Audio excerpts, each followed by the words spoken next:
La Bible en un an, le 11 janvier, le livre de la Genèse, le chapitre 24, verset 54b, au chapitre 26, verset 14, le livre des Psaumes, chapitre 10, verset 1 à 11, le livre des Proverbes, chapitre 2, le verset 20 à 22, l'évangile de Marc, le chapitre 7, verset 24, au chapitre 8, verset 10. Livre de la Genèse, chapitre 24. Le matin, quand ils furent levés, le serviteur dit « Laissez-moi retourner vers mon Seigneur ». Le frère et la mère dirent « Que la jeune fille reste avec nous quelque temps encore, une dizaine de jours, ensuite tu partiras ». Il leur répondit « Ne me retardez pas, puisque l'Éternel a fait réussir mon voyage. Laissez-moi partir, et que j'aille vers mon Seigneur. » Alors ils répondirent « Appelons la jeune fille et consultons-la. » Ils appelèrent donc Rebecca et lui dirent « Veux-tu aller avec cet homme ?» Elle répondit « J'irai. » Et ils laissèrent partir Rebecca, leur sœur et sa nourrice, avec le serviteur d'Abraham et ses gens. Ils bénirent Rebecca et lui dirent « Ô notre sœur, puisses-tu devenir des milliers de myriades, et que ta postérité possède la porte de ses ennemis ?» Rebecca se leva avec ses servantes, elles montèrent sur les chameaux et suivirent l'homme. Et le serviteur emmena Rebecca et partit. Cependant, Isaac était revenu du puits de Lacaï-Roï, et il habitait dans le pays du Midi. Un soir qu'Isaac était sorti pour méditer dans les champs, il leva les yeux et regarda, et voici des chameaux arrivés. Rebecca leva aussi les yeux, vit Isaac, et descendit de son chameau. Elle dit au serviteur, « Qui est cet homme qui vient dans les champs à notre rencontre ?» Et le serviteur répondit, « C'est mon Seigneur. » Alors elle prit son voile et se couvrit. Le serviteur raconta à Isaac toutes les choses qu'il avait faites. Isaac conduisit Rebecca dans la tente de Sarah, sa mère. Il prit Rebecca qui devint sa femme et il l'aima. Ainsi fut consolé Isaac après avoir perdu sa mère. Genèse chapitre 25. Abraham prit encore une femme, nommée Kétura. Elle lui enfanta Zimran, Jokshan, Médan, Madian, Jishbak et Chouach. Jokshan engendra Séba et Dedan. Les fils de Dedan furent les Ashurim, les Létushim et les Léumim. Les fils de Madian furent Epha, Épher, Enoch, Abida et Eldaa. Ce sont là tous les fils de Kétura. Abraham donna tous ses biens à Isaac. Il fit des dons aux fils de ses concubines, et tandis qu'il vivait encore, il les envoya loin de son fils Isaac, du côté de l'Orient, dans le pays d'Orient. Voici les jours des années de la vie d'Abraham. Il vécut 175 ans. Abraham expira et mourut après une vieillesse heureuse, âgé et rassasié de jours, et il fut recueilli auprès de son peuple. Isaac et Ismaël, ses fils, l'enterrèrent dans la caverne de Macpéla, dans le champ d'Ephron, fils de Tsoar, le Hétien, vis-à-vis de Mamré. C'est le champ qu'Abraham avait acquis des fils de Heth. Là furent enterrés Abraham et Sarah, sa femme. Après la mort d'Abraham, Dieu bénit Isaac, son fils. Il habitait près du puits de Lacaï-Roï. Voici la postérité d'Ismaël, fils d'Abraham, qu'Agar, l'Égyptienne, servante de Sarah, avait enfanté à Abraham. Voici les noms des fils d'Ismaël par leurs noms, selon leur génération. Nébajot, premier-né d'Ismaël, Kédar, Adbéel, Mipsam, Mishma, Duma, Massa, Hadad, Théma, Jétur, Naphish et Kedma. Ce sont là les fils d'Ismaël, ce sont là leurs noms, selon leurs parcs et leurs enclos. Ils furent les 12 chefs de leur peuple. Et voici les années de la vie d'Ismaël, 137 ans. Il expira et mourut, et il fut recueilli auprès de son peuple. Ses fils habitèrent depuis Havila jusqu'à Chour, qui est en face de l'Égypte, en allant vers la Syrie. Il s'établit en présence de tous ses frères. Voici la postérité d'Isaac, fils d'Abraham. Abraham engendra Isaac. Isaac était âgé de 40 ans quand il prit pour femme Rebecca, fille de Bethuel, l'araméen de Padan-Aram, et sœur de Laban, l'araméen. Isaac implora l'Éternel pour sa femme, car elle était stérile, et l'Éternel l'exauça. Rebecca, sa femme, devint enceinte. Les enfants se heurtaient dans son sein, et elle dit, « S'il en est ainsi, pourquoi suis-je enceinte ?» Elle alla consulter l'Éternel. Et l'Éternel lui dit, « 2 nations sont dans ton ventre, et 2 peuples se sépareront au sortir de tes entrailles. Un de ces peuples sera plus fort que l'autre, et le plus grand sera assujetti au plus petit. » Les jours où elle devait accoucher s'accomplirent, et voici, il y avait 2 jumeaux dans son ventre. Le premier sortit entièrement roux, comme un manteau de poil, et on lui donna le nom d'Ésaü. Ensuite sortit son frère, dont la main tenait le talon d'Ésaü, et on lui donna le nom de Jacob. Isaac était âgé de 60 ans lorsqu'ils naquirent. Ses enfants grandirent.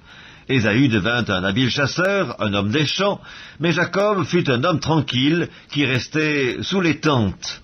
Isaac aimait Ésaü parce qu'il mangeait du gibier, et Rebecca aimait Jacob. Comme Jacob faisait cuire un potage, Ésaü revint des champs accablé de fatigue. Et Ésaü dit à Jacob, « Laisse-moi, je te prie, manger de ce roux-là, car je suis fatigué. » C'est pour cela qu'on a donné à Ésaü le nom d'Édom. Jacob dit, « Vends-moi aujourd'hui ton droit d'aînesse. » Ésaü répondit, « Voici, je m'en vais mourir, à quoi me sert ce droit d'aînesse ?» Et Jacob dit, « Jure-le-moi d'abord. » Il le lui jura, et il vendit son droit d'aînesse à Jacob. Alors Jacob donna à Ésaü du pain et du potage de lentilles. Il mangea et but, puis se leva et s'en alla. C'est ainsi qu'Ésaü méprisa le droit d'aînesse. Livre de la Genèse, chapitre 26. Il y eut une famine dans le pays, outre la première famine qui eut lieu du temps d'Abraham.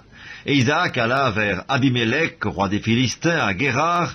L'Éternel lui apparut et dit, « Ne descends pas en Égypte, demeure dans le pays que je te dirai. Séjourne dans ce pays-ci, je serai avec toi et je te bénirai, car je donnerai toutes ces contrées à toi et à ta postérité, et je tiendrai le serment que j'ai fait à Abraham ton père.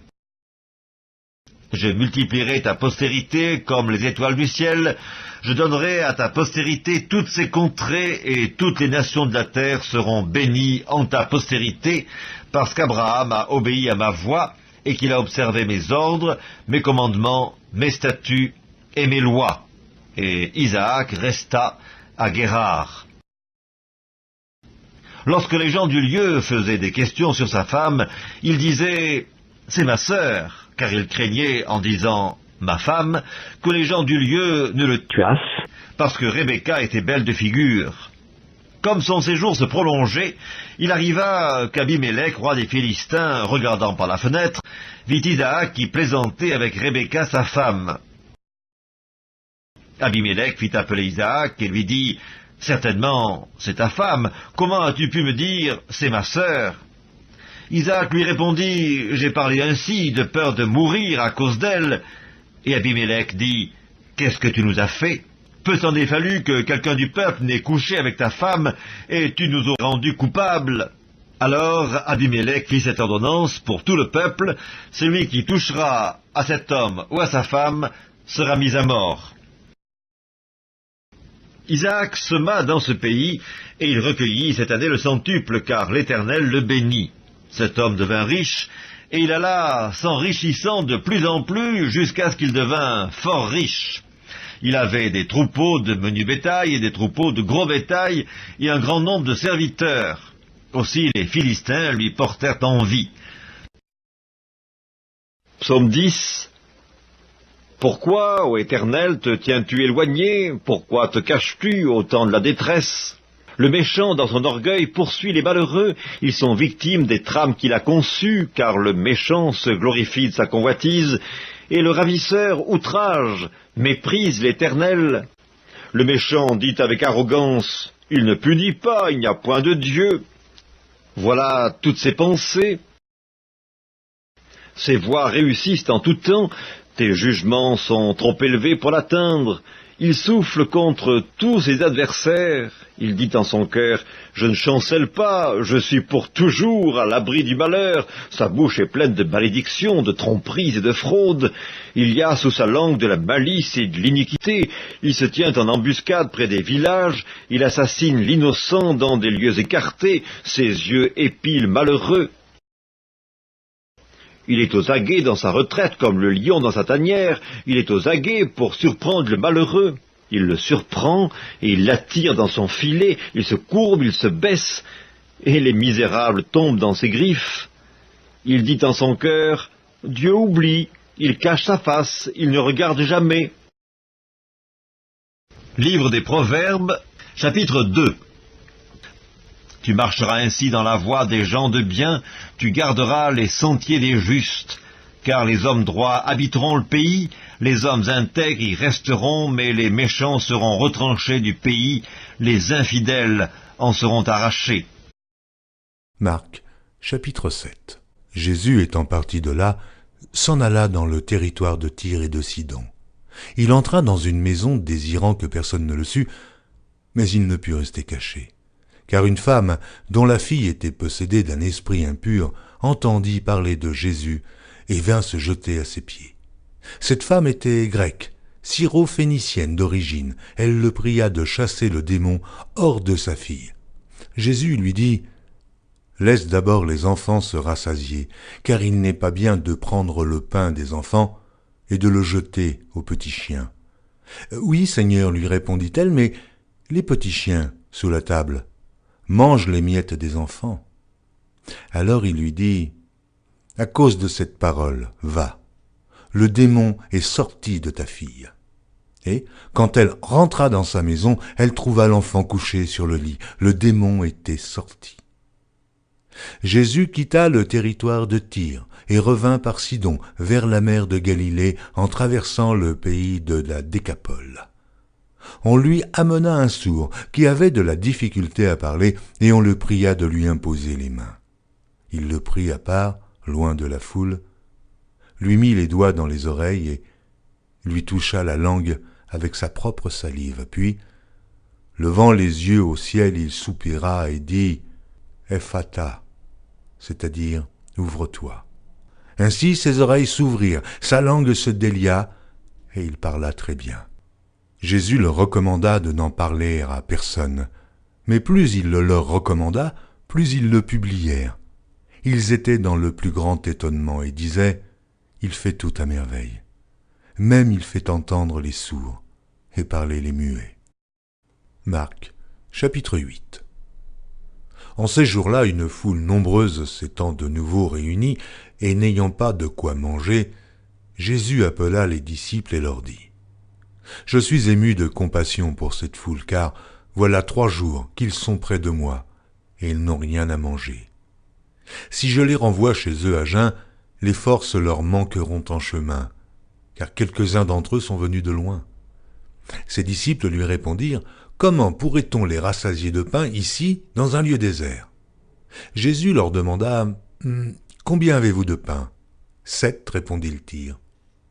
Alors il fit asseoir la foule par terre, prit les 7 pains et, après avoir rendu grâce, il les rompit et les donna à ses disciples pour les distribuer. Et ils les distribuèrent à la foule. Il avait encore quelques petits poissons et Jésus, ayant rendu grâce, les fit aussi distribuer. Ils mangèrent et furent rassasiés, et l'on emporta 7 corbeilles pleines de morceaux qui restaient. Ils étaient environ 4000 hommes. Ensuite, Jésus les renvoya. Aussitôt, il monta dans la barque avec ses disciples et se rendit dans la contrée de Dalmanuta.